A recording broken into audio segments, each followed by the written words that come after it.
Welcome to VNR news.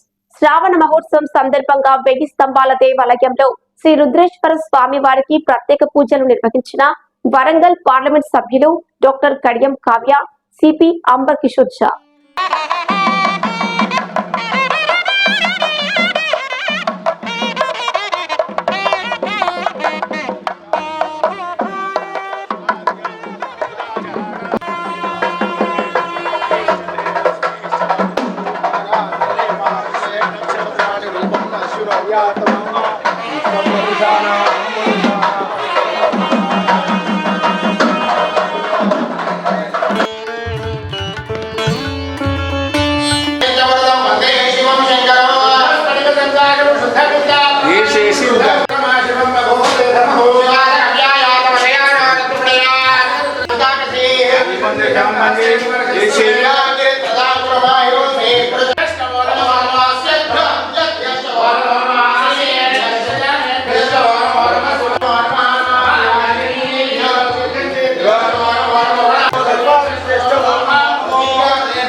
Telangana ప్రజలందరికీ, తెలుగు ప్రజలందరికీ కూడా శ్రావణ మాస శుభాకాంక్షలు. ఈరోజు శ్రావణ మాసం అవ్వడంతో సోమవారం జరగవలసిన ఇప్పుడు శివుని పూజలన్నీ కూడా శివనామస్మరణతో స్టార్ట్ చేశాము. అందుకు ఈరోజు మొదటి పూజ నాతోటి ప్రారంభం అవ్వడం చాలా సంతోషంగా ఉంది. అయితే మనకి మొన్న బడ్జెట్లో ఆంధ్రప్రదేశ్ స్టేట్ రీఆర్గనైజేషన్ యాక్ట్ ప్రకారం వాళ్ళకి టెంపుల్ టూరిజంగా డెవలప్ చేయడానికి, ఈకో టూరిజంగా డెవలప్ చేయడానికి కూడా ఫండ్స్ అలొకేట్ చేయడం జరిగింది. మేము ఆ రోజే ప్రశ్నించాము. ఎందుకంటే తెలంగాణకి కూడా ఫస్ట్ ఆ రీఆర్గనైజేషన్ యాక్ట్ అనేది వర్తిస్తుంది, ఈ రెండు రాష్ట్రాలకు వర్తిస్తుంది. అందులో ముఖ్యంగా తెలంగాణలో కూడా అనేకం ప్రాచీన దేవాలయాలు ఉన్నాయి. అందులో ఇది 1000 సంవత్సరాల పురాతనమైన 1000 స్తంభాల గుడికి చాలా విశిష్టత ఉంది.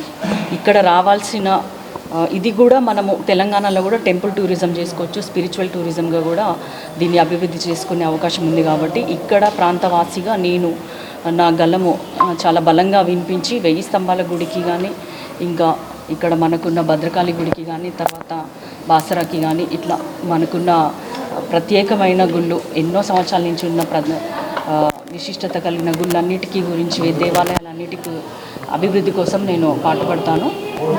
ఇక్కడ ఇంకొక 5% పని మిగిలింది. అలాగే ఇంకొన్ని నా ఎంపీ ఫండ్స్ని కూడా ఇవ్వడం జరుగుతుంది. వాటి ద్వారా ఇక్కడ గార్డెన్ కానీ, ఇక్కడ ఇంకా ఇతర సదుపాయాలు, వాటర్ టైట్నింగ్, సీలింగ్ పైన వాటర్ టైట్నింగ్ చేయించాలంట. సో ఇంతకుముందే నాకు అధికారులు చెప్పారు.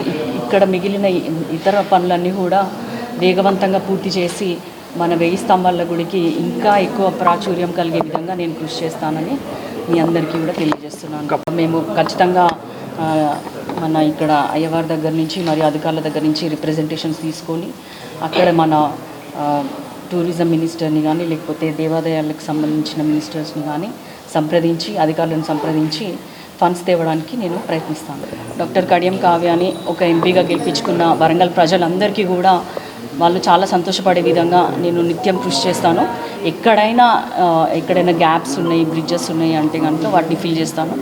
తర్వాత ఎక్కడైనా లోటుపాట్లు ఉన్నా కూడా ఖచ్చితంగా నేను సెంట్రల్ వర్క్ తీసుకెళ్తాను అని మీ అందరికీ తెలియజేస్తాను. శ్రావణ మాసోత్సవ పూజలు మహావైభవంగా ఈరోజు ప్రారంభమైనాయి.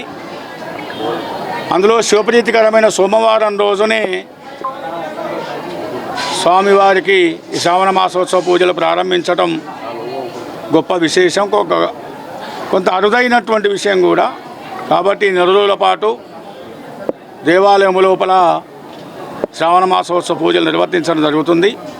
ప్రతిరోజు కూడా మహాన్యాసపూర్వక ఏకాదశి రుద్రాభిషేకం, సామూహిక రుద్రాభిషేకాలు, అదేవిధంగా 9వ తేదీ నాడు నాగుల పంచమి, సుబ్రహ్మణ్యేశ్వర స్వామికి అభిషేకాదులు, రాఖీ పౌర్ణమి, వరలక్ష్మి వ్రతాలు ఇలాంటి మహిళలకు సంబంధించిన ప్రాధాన్యత కలిగినటువంటి మాసం ఈ శ్రావణ మాసం. ముఖ్యంగా ఈ మాసం అంతా కూడా మహిళలు ఉపవాసాలు ఉండడం, దీక్షలు తీసుకోవడం, వ్రతాలు చేసుకోవడం అనేది సాంప్రదాయంగా వస్తున్నటువంటి విషయం.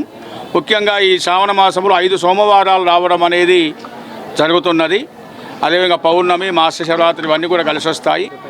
ఈరోజు అదేవిధంగా శ్రావణ మాసోత్సవ నెలరోజుల పూజ కార్యక్రమాన్ని మన నూతన ఎంపీ గారు కార్యం కావ్య గారు, అదేవిధంగా city police commissioner Ambar Kishore Jha గారు వచ్చి జ్యోతి చేసి ఉత్సవాలను ప్రారంభించడం జరిగింది. అదేవిధంగా లాంఛనంగా భక్తులు కూడా తండోపతాండాలుగా ఈరోజు ఉదయం నుంచే ప్రారంభం కావడం జరిగింది. ఈరోజు మధ్యాహ్నం 12 గంటల వరకు కూడా జరుగుతుంది. అదేవిధంగా 51 కిలోల పెరుగన్నంతో స్వామివారికి రోజు అన్నపూజ, మహాన్నపూజ నిర్వర్తించడం జరుగుతుంది. అదేవిధంగా లోక కళ్యాణార్థం భక్తులందరి గోత్రనామాదులతోని, అదేవిధంగా భక్తులందరి గ్రహదోష నివారణ జరగాలని చెప్పేసి ఈరోజు గణపతి నవగ్రహ రుద్రాహోమాదులు నిర్వర్తించగలిగింది.